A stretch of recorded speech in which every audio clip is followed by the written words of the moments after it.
into. So I don't have to be afraid of that. However, what I want to do is I want to confirm what the Lord has been saying to some of you guys, but you may have overlooked. You see, for far too long, we've made God out to look like he's weak and like he's a fool. Why? Because again, we do not demonstrate his power. I mentioned last night that Paul, when he came preaching, he didn't come preaching only, but he came in demonstration and power of the word of God. And so tonight, what we're gonna do is that I'm gonna impart and teach and share and show you guys how you can affect the different cultures of society that God has called you to. So, can I get that strings thing behind me? That was really cool last night. We can have that back. Now, unfortunately, what we've done is we have babied and created a passive church. We've made the church to become a babysitting center and not a mobilizing army of believers. So what we do is we gather week after week, Wednesday after Wednesday, whatever day that we choose to worship, and we come, we get fed, we're cradled, we're rocked, and when you look at it at the end of the day, we're not being mobilized as the army that God commanded us to be. We've kicked out the apostles, we've kicked out the prophets, and we only keep in the church the pastor, evangelist, and the teacher. Now, I want you to say, now, first of all, does anybody know the drink Five Alive? Do they still make that drink Five Alive? Who likes Five Alive? I like Five Alive. There's a thing in the Bible, not in the Bible, there's a thing in the Bible that we call the Fivefold ministry. Now, you're not going to find that word in the scripture. But the apostle and the prophet are necessary, and those are the two ministry gifts that God has given to his church. So when I look at Ephesians chapter 4, where Paul teaches about the fivefold ministry, and I look at our church models today, I don't see that model in our churches. Yeah, it's going to be a good night. Ephesians 2, verse 20 to 23.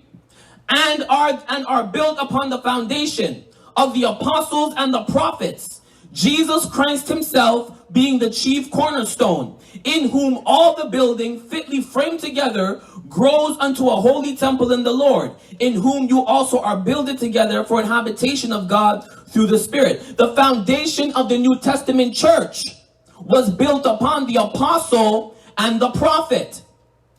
Now, somebody comes saying that I'm an apostle. The first thing you do with your religious self is you begin to say, well, have you planted 50 churches? Have you seen Jesus Christ our Lord? And we begin to go through all these different things. And in a minute, I'm going to show you why all of these things that we've made for physical qualifications, why they're not necessary. The apostle and the prophet are the foundations of the church. And so what we've done is we've built the church on the back of the pastor, or in other words, the bishop. Now, I want us to understand something. The fivefold consists of the apostle, the prophet, the pastor, the evangelist, and the teacher. So it takes all five to keep the church alive. But what we've done is we've kicked out the apostle and prophet, and so we're running a three-folded cord. But however, I always teach that the apostle and the prophet, they come to show you your destiny, mobilize the church, equip the believers to do the work of the ministry. So when we look at it, if we don't embrace these two gifts, and we look at the church that we have, we wonder why the kingdom is not advanced. And we say, oh, well, the people are now hungry for God. No! We kicked out the apostles and the prophets. The foundation of a thing is you have to understand how foundations work. A foundation is something that is underneath. It's a bottom. So if you don't build a tower or a house on a sturdy foundation, the wind is going to blow. And guess what? The house is going to fall over.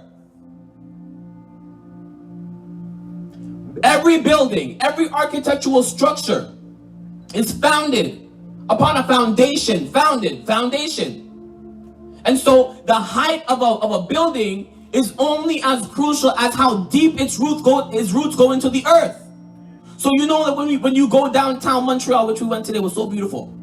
You see that big, tall CIBC tower. It's very high. But what you can't see with your natural eyes is how deep the foundations go into the earth. And so the apostles and the prophets are the foundation of the church.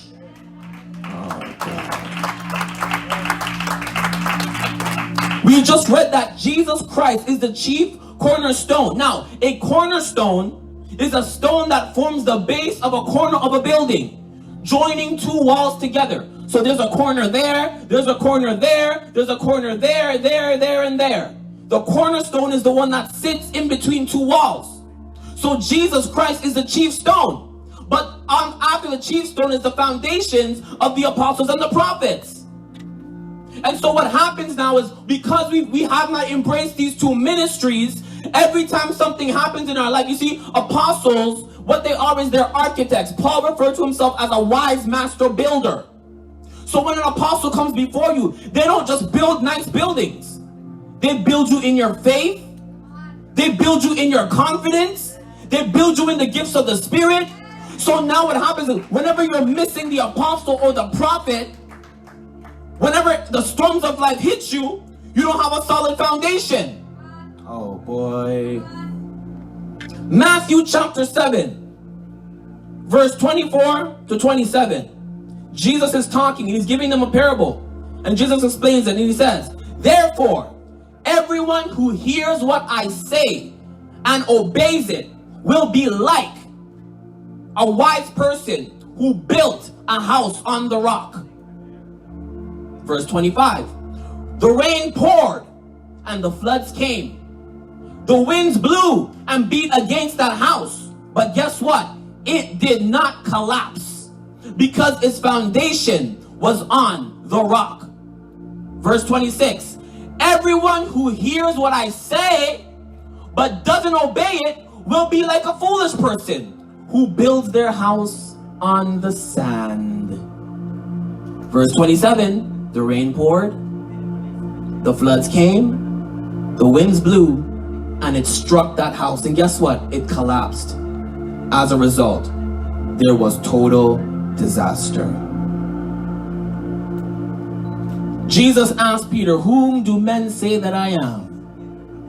He's like, "Well, some people say you're Jeremiah. Some people say you're Isaiah. I don't know. Maybe you're John the Baptist." Peter in his boldness says, "You are the Christ, the Son of the living God." And Jesus looked at him and said, "Peter Bar-Jonah, flesh and blood did not reveal this to you. You knew this by the Holy Ghost." And he says, "Upon this rock, I will build my church." Now, what rock was he talking about? The literal translation of Peter's name is Cephas, which means rock. But he's not talking about building the church upon Peter. He's talking about building the church on the revelation of who Jesus is. So if he's the chief cornerstone, and the foundation of the church is built upon the apostles and prophets, it's on the revelation of who the apostles and prophets are that he's going to build his church. Oh, I think you missed that. Many churches and many ministries, they have collapsed a long time ago. Not the structure. The people still gather. We still have nice services. But when you look at it, there's no spiritual building that's actually taking place. So the worship was good. And the sermon was nice. But you weren't built up. You weren't mobilized. You weren't commissioned. You weren't sent. And again, it's not because anybody was mean or bad. When we lack, I believe the devil is very strategic that he would fight those two ministries. If you tell somebody you're a pastor, "Oh, welcome, pastor." You tell somebody you're a prophet? "Oh, I don't know. I'd be careful about that. What really makes you a prophet? Everybody's a prophet nowadays. You're an apostle? How can you be an apostle and you're only 20 years old?" Historians believe that the apostles that Jesus raised up were anywhere between 17 and 20. But what we've done is we want apostles to be 40 and 50 years old. By that time, they're useless in ministry. We have no signs, no wonders, no demonstration. If you read the book of Acts, who were the change agents that God used to perform such miracles? The apostles. If you look in the Old Testament, who did God use to perform such miracles? The prophets.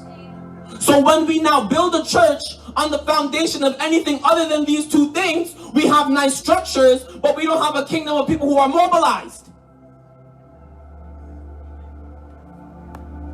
We've strayed away from God's original blueprint. And why am I coming at us this strong? I'm saying this because I'm going to give you a foundation. I'm happy that we can minister to us at this age group.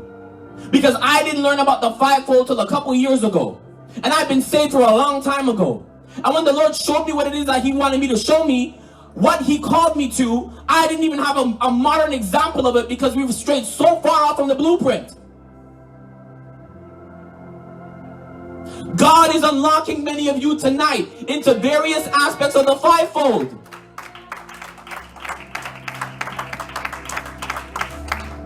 He's unlocking various ones of you tonight to take your rightful place.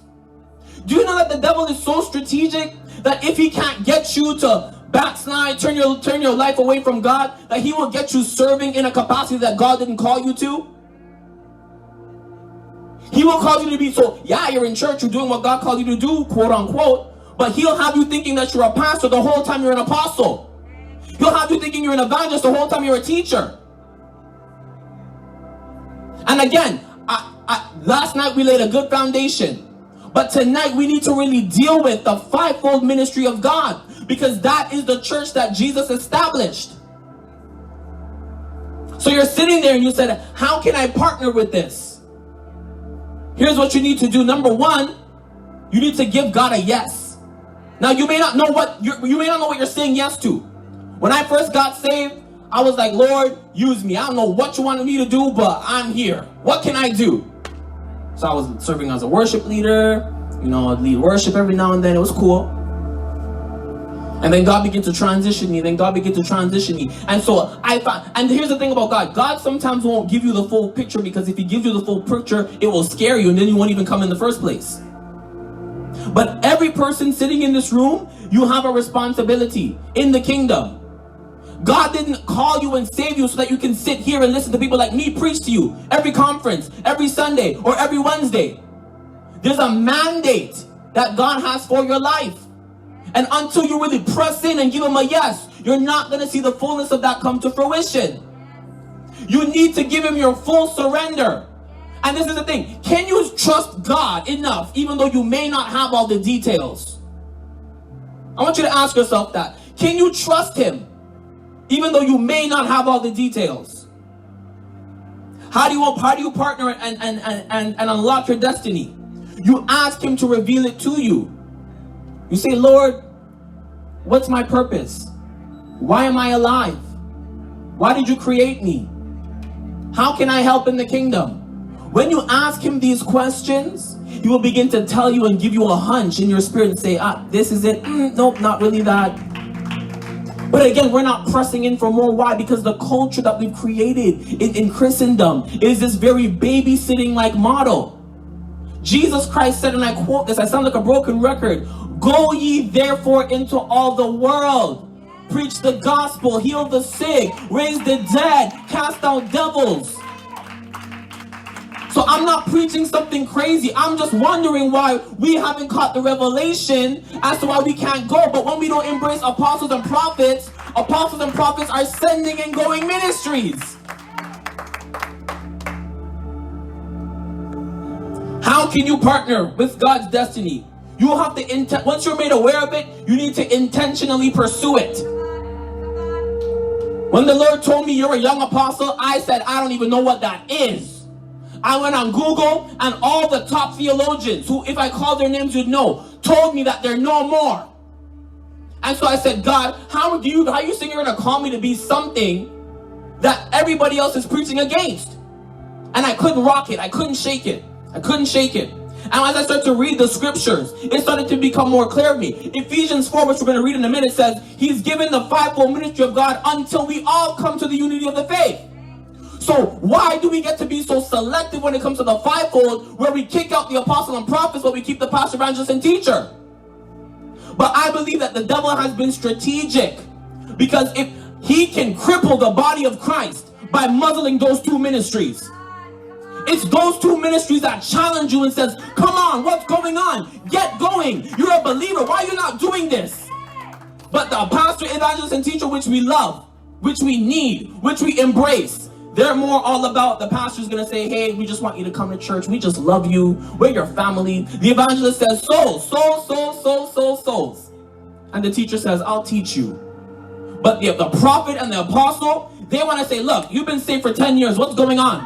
Why can't you pray yet? Why can't you heal the sick yet? But we become so comfortable. So comfortable. How do you partner with heaven? You receive impartation.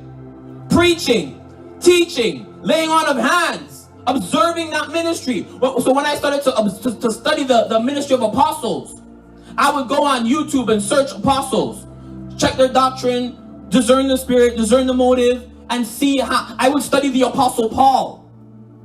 If God told you that you're a prophet, start studying the prophets in the Bible.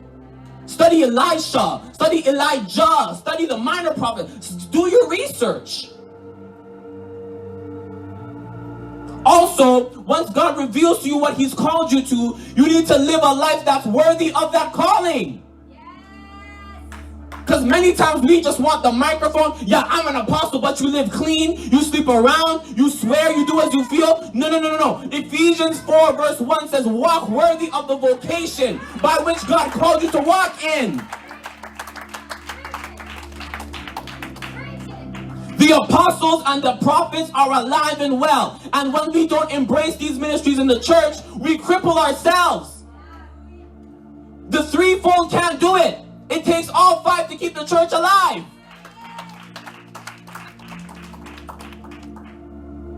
Now, fulfilling your destiny does not look like your dream coming through.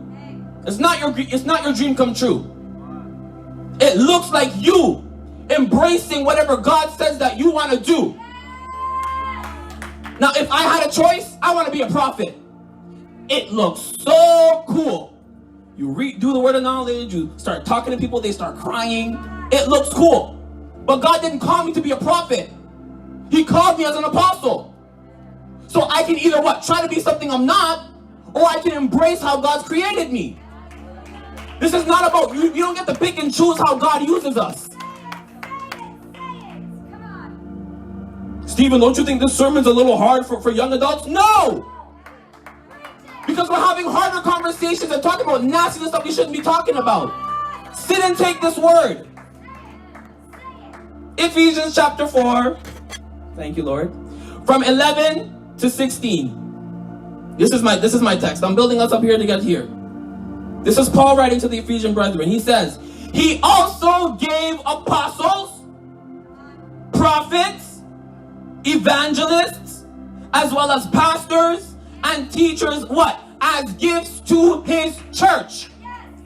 Pastor Caleb is a gift to this house. Prophetess Caleb is a gift to this house.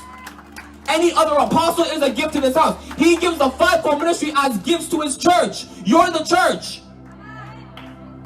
Now, verse 12. The purpose of these gifts is to prepare you, God's people, to serve and to build up the body of Christ.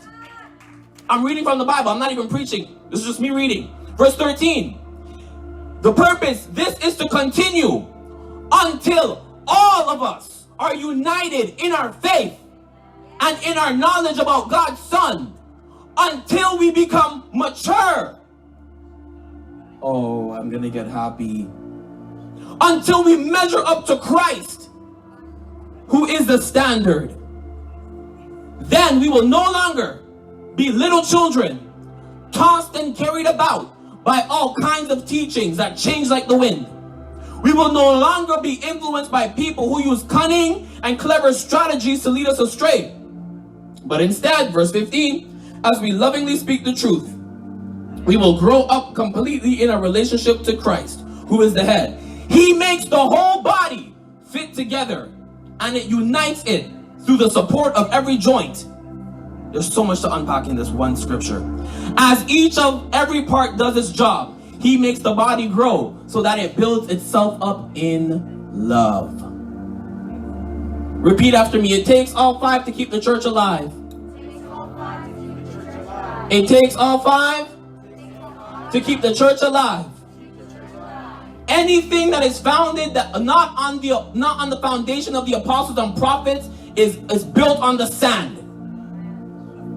Paul just told us, God gives us these gifts to the church to prepare you to serve and to build up the body. And they're given to the church until we all. Philippians says that he who has begun a good work in you is able to perform it until the coming. So the fact that we're daily growing into looking like Jesus shows me that we're all not unified in the faith. So how does it make sense that the apostles and prophets are no more if, according to Ephesians 4, we're not all in the unity yet? But it's religious doctrines of demons that tell you these things. Why? Because these religious vipers want to keep control over the church. What God can say to you, when God can say it to you. But if they figure this out, they'll no longer need me. The whole purpose of church was not to gather, but was to send.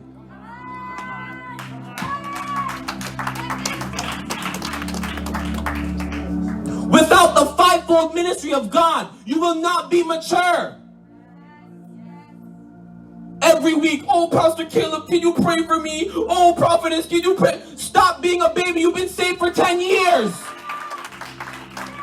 We need the fivefold in operation. Apostle says, get up, man. Pray for yourself. But because of the tender, loving heart of a pastor, it's okay. I know you had to argue. Hush, I'm here for you. Hush, little church member, don't say a word. The apostle says, get up. The prophet says, you know the word of the Lord over your life. Why do you keep acting like that? But because you've been baby for all this time, you think that when they say it in that harsh tone that they don't love you. No, they say it because they do love you. Young adults and youth, you are not too young to pursue God.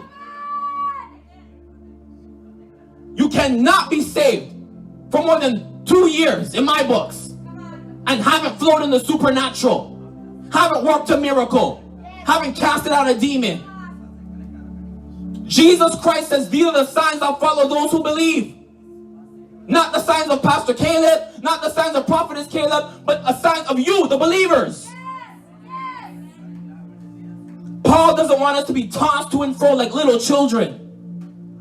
But we need to, and guess what? He says that when the body embraces the fivefold, we'll be able to support each other. So can your neighbor turn to you and say, I'm just having a hard week. Can you pray for me? You should be able to prophesy, lay hands, decree the word of the Lord, and encourage them in the Lord. And they should be able to find sustenance and nurturing from within. Why? Because that's the whole purpose of the fivefold.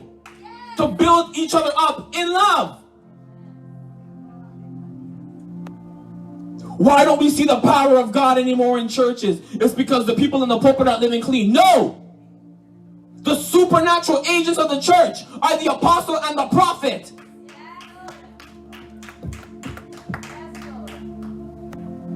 So I want to teach us about the fivefold. I'm going to give you each fivefold minister and a little brief job description.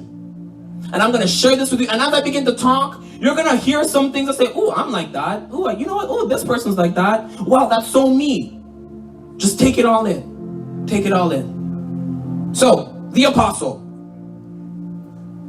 The apostle is, in church government, the first in time, rank, and order. Apostles are wise master builders.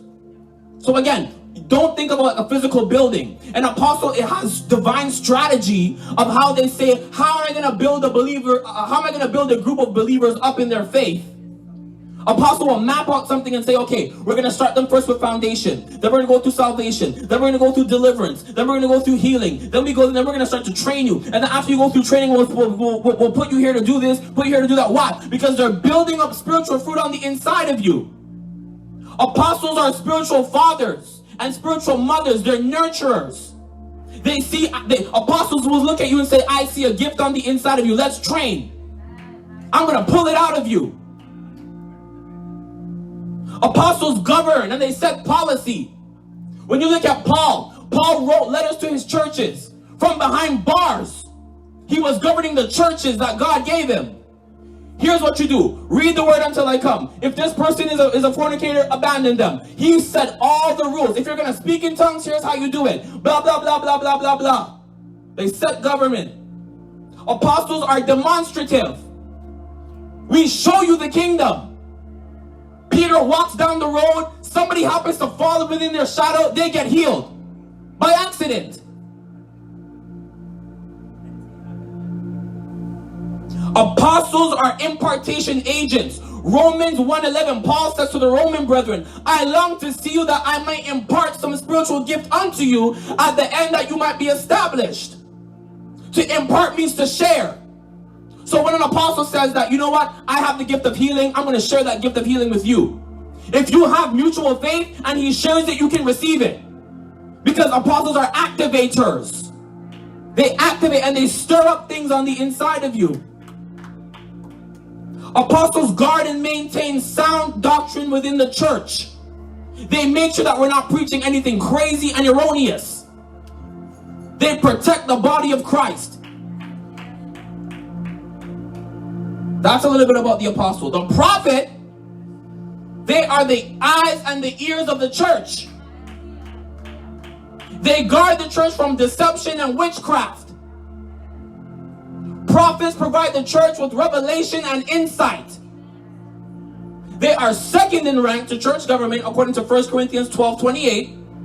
And they work together with apostles. Remember, they are the foundation. They work together. They go hand in hand. The prophet is the supernatural agents of the church. The prophet not only prophesies, that's only 20% of their job. The 80% of the prophet is to raise up a prophetic culture in God's people. Prophets teach you how to prophesy, how to hear God, how to make sure how to receive revelation and insight. Prophets train the saints to move in the prophetic. Every believer is commanded and has the access to move prophetically. We've made Prophetess Caleb to look so cool because she's been pressing in and practicing and doing everything. You and I can prophesy just the same.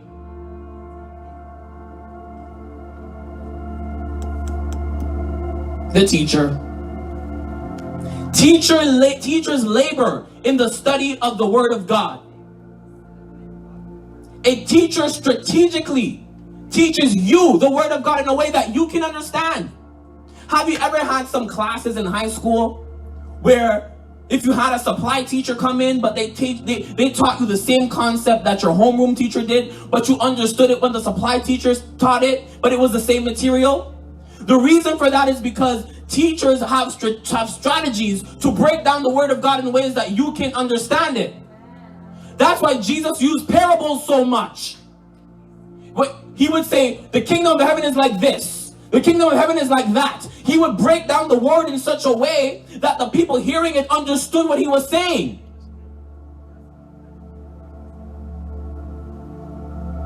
The teacher works along the church government and teaches the body to practically live out what the church government enforces. So if the apostle says, this month we're focusing on demonstration, the teacher gets in the word and says, okay, they start to look up all the scriptures on demonstration. They start to teach the body how to flow in demonstration. They start to teach the body all different kinds of things based on the Word of God. The teacher challenges and confronts doctrines of men and doctrines of demons and brings them back to the Word of God. Teachers are patient. You'll hear a sermon, I just didn't get it. The teacher will pull you aside and say, okay, what didn't you understand? It's just when he said that and da-da-da-da. The teacher will say, no, so what he meant was, no. You say, oh wow. Have you ever sat in some Bible studies and somebody taught you something? You've read that verse 50 times.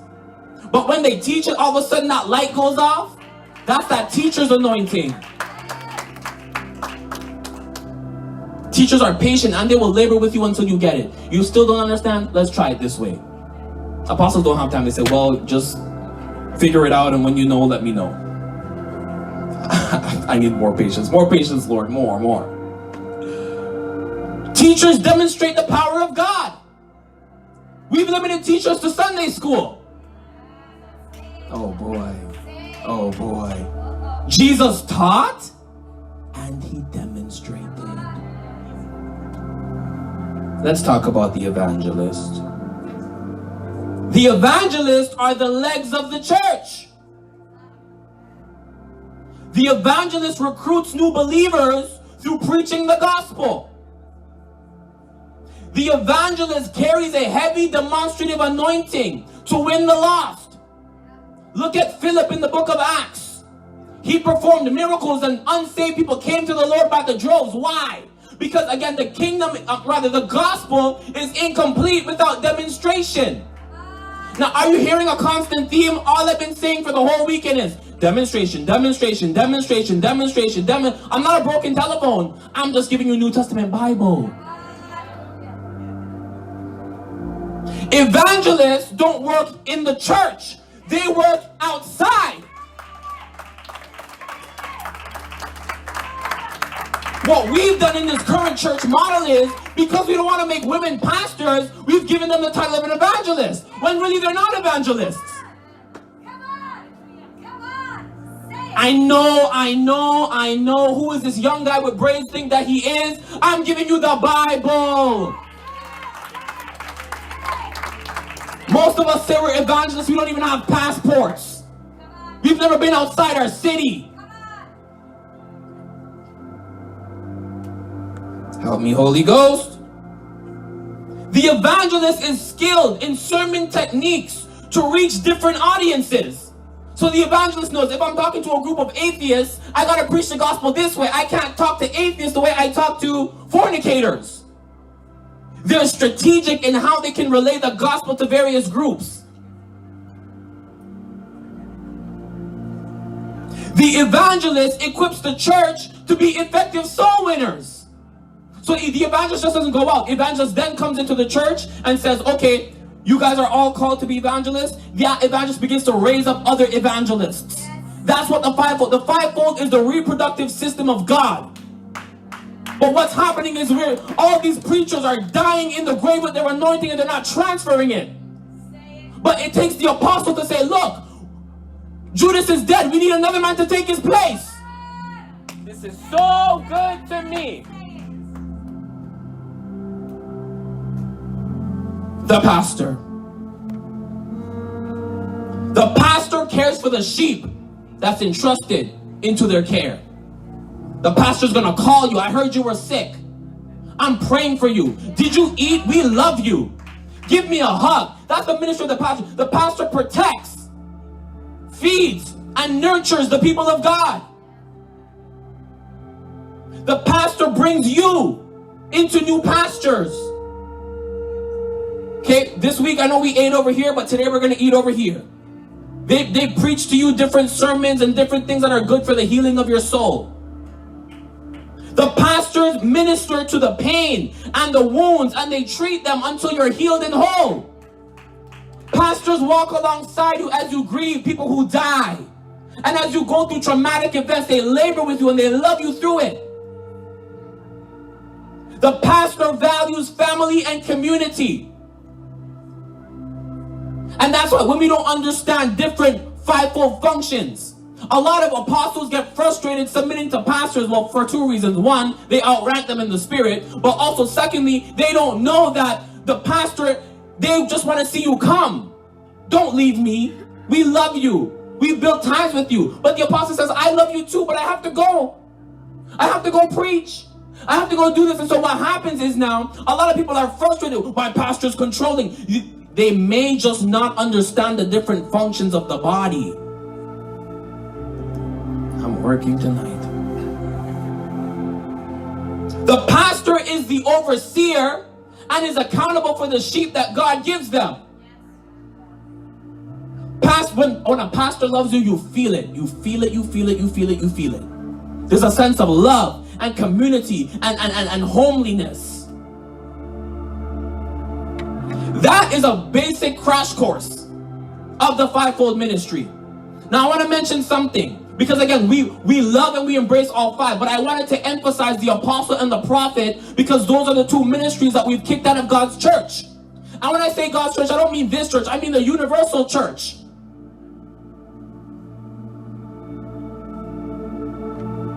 Until we return to the blueprint that God had for his church, we are not going to see revival hit this world like how we should. And you're clapping because it sounds good, but I'm serious. What if God raised up an apostle in your midst? Oh, me? Oh, no way. Oh, no. And those two ministries undergo warfare. Because hell knows that if Jezebel can keep Elijah in that cave, shriveled up and afraid, Israel will be lost. So that's why he hits those two ministries the hardest. People begin to slander you. Who does she think she is? Who does he think he is? The other day you were just this person. Now you're an apostle. Now you're a prophet. This, that, and the third. But if I came in the name of a pastor, you would have bowed down. Oh, bless you, man or woman of God. The devil is strategic. Until we all come to the unity of the faith, according to Ephesians 4, we will always need the apostle and the prophet. And the fruit of not having them is what we currently see today. No signs, no miracles, no wonders, nobody's getting up from wheelchairs, no dead people are being raised. Think about it. Think about it. If Jesus was sitting here right now, and we had one more service and not one person was healed, I believe he would have wept and said, this is not what I told them to do. I told them to heal the sick and raise the dead. I'm here to challenge you, young people. Ephesians 4. Ask the Lord, what is it that you're giving me to do? Now, as I gave you the list, maybe you can identify with a few. You have to understand something, young people. There's a little thing called process. You don't just wake up and go to nations because you're an apostle. Paul had to go to Arabia for 3 years to study and learn. The disciples were with Jesus for 3.5 years before they were commissioned. Jesus was processed for 30 years before he was sent out. You have to undergo the process. What does the process look like? The process looks different it looks different. Apostles are processed differently. Prophets are processed differently. Teachers are processed differently. Pastors are processed differently. This, that, and the third. You don't just wake up. God told me I'm a prophet. Yes. God also told King David and anointed him that he was king, but he didn't reign until Saul died. You have to wait. So when your leader says, not yet, I know there's something on the inside of you, but not yet, you trust them. Yes, they don't know what I have on the inside of me. I'm moving and I'm going to the next church. No. Yes, you submit to the process. Pastor Caleb would say, I know you're anointed, but you still have some character flaws. Deal with those things first. Oh, he doesn't know me. He doesn't know our relationship with God. No, he's the overseer of your soul. My God. I want us as young people to understand the value of process. When you wait, you won't have to announce yourself. God will announce you. When you open your mouth, demons will flee. When you preach the gospel, people will bow to Jesus. We lack the oil of God because we don't want to be crushed. The oil can only flow until you crush the olive.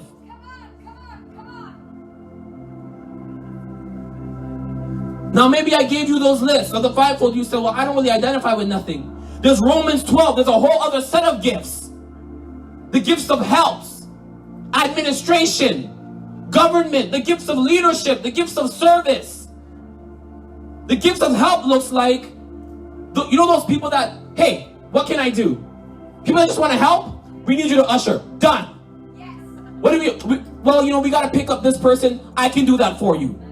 And it's a ministry gift. Like, it's an actual calling. We think that we're being helpful. Like, this is an actual calling. Do you know that not anybody can just do anything? Like, it's a real anointing when you can throw any task in somebody's hand and they can do it perfectly. So yes, you're picking up the preacher today, and now you're cooking the rice, and now you're doing the usher board, and now you're running the sound. That's an anointing. But because you don't have a mic in your hand, you think it's insignificant. Stefan, you gonna help me? The gifts of helps are there to fill the gaps. Yes. Do you know how important little small details are? Sometimes the leader doesn't have time to manage it all. But when you have people with helping ministries, they make everything flow nicely. You know that you're called to be a helper if you're a team player. Then you have gifts of government / administration. God bless administrators. Administrators make sure that there's no loose ends. So an admin says, okay, or rather the apostle says, we want to do a conference. The admin says, perfect. What's the theme? How much does it cost? What day? Who's the preachers? How are they getting here? What's their hotel room saying? Okay, what's the order of the service? Okay, worship first. What happens after worship? Okay, then this. Okay, how does this happen? They tie it all together. The apostle, the prophet just gets the vision. But the admin is the people that actually bring it to fruition. So what we've done is we've taken these gifts and given them to the secular world. At work. Secretaries, administrators. And you could be using these things in the house of the Lord. But you don't think it's significant because why? You don't get the mic. We gotta get out of this idolatry with this mic. It's not all about the mic. The admin keeps things and people in order. It handles the small details of a big vision. I can say, I want to do this event. And people with the gifts of help say, okay, but Apostle, you have to like factor in this. I was like, oh, I wasn't thinking about that. I just wanted to be obedient to God. They say, we'll handle it. You need these gifts. The gifts of administration are the secret weapon to mass ministries. You see these big churches? It's not the leader who gets the job done. It's the administrators. Okay, we're going to have a big service. Everybody has to be out of the sanctuary by this time. Then the next set of people have to use this entrance because if they use the other entrance, they're going to clash. And then we have parking lot attendants who are going to run the place. Then while they're doing that, the helps are going to be there cleaning the sanctuary, picking up things. Then in that time, the intercessors are going to come, pray through the service so we can go for round 2. This stuff just doesn't happen for fun. These are gifts of the Spirit. When everybody or when you take your place, we will see the kingdom advancement like never before. Revival comes to those who are humble enough to submit themselves to something that they may not necessarily want to do.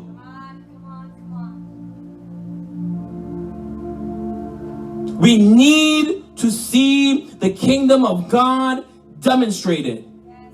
You've heard 1,000,005,000,000 sermons already. At what point do we become like Jesus? We've limited becoming like Jesus to just his character, but not his actions. That was good to me. That was free. You need to be your authentic self. Don't try and be like Prophetess Caleb. Don't try and be like Pastor Caleb. Don't try and be like me. If they give you the assignment to pray, you pray the way how you pray.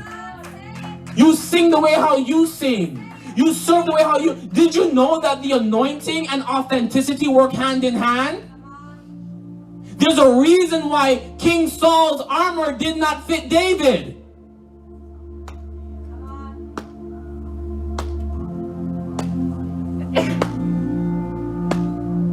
It takes all 5 to keep the church alive. And we can continue having church as usual. But I want to see revival. I want to see a nation and a generation shaken for the glory of God.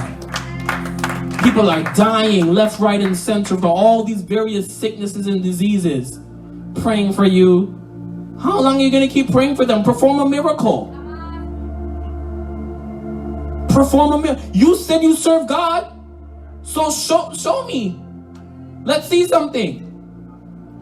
Oh, I just, maybe it's just not as well.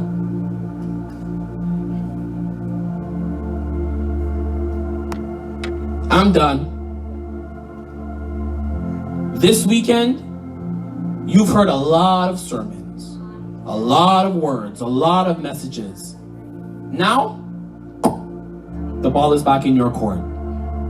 What are you going to do with everything that you got this weekend? Yes. Are you going to go back to being that young person on fire for God as usual? Or are you going to put a demand on heaven and say, Lord, I want to reflect your kingdom. Yes. Lord, I want to be that change agent. Lord, I want to know random facts about people that make them scared. Like, how did he know that I know that? I want to be the one to heal like crazy people. I want to be the one to cast out devils. Do you even have that desire?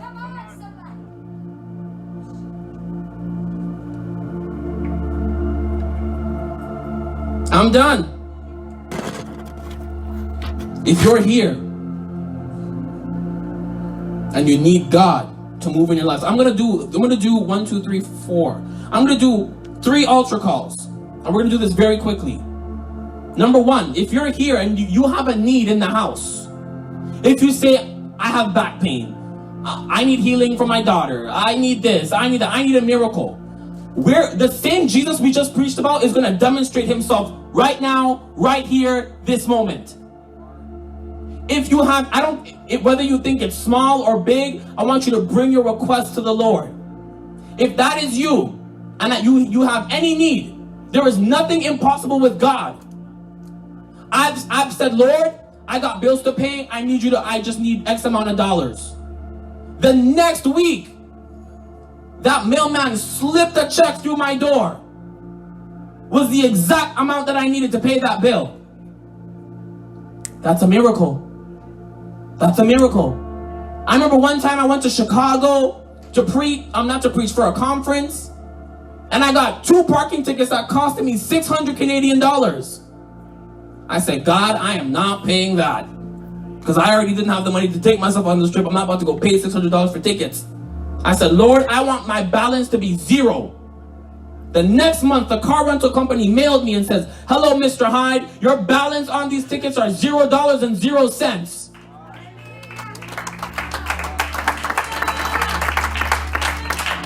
I'm talking about putting a demand on heaven. Now, mind you, I didn't lose a foot. Nothing was amputated, but I put a demand. And he performed that money miracle for me. I was in Ottawa preaching. We saw this lady. She had this thing called costochondritis. It was inflammation under the rib cage. We prayed for her. She also had something in her shoulder, and she had something in her ankle. She says that. I said, what do you want? She said, I want the pain gone. We prayed and we believed God. By the time we laid hands on her, the costochondritis was gone, the arthritis pain was gone, and that disc in her neck was fine. I'm talking about real life miracles. Not stuff I Googled searched and watched on YouTube. This happened 2 weeks ago. And that same God is going to meet you right here. If you have a need, I want you to come.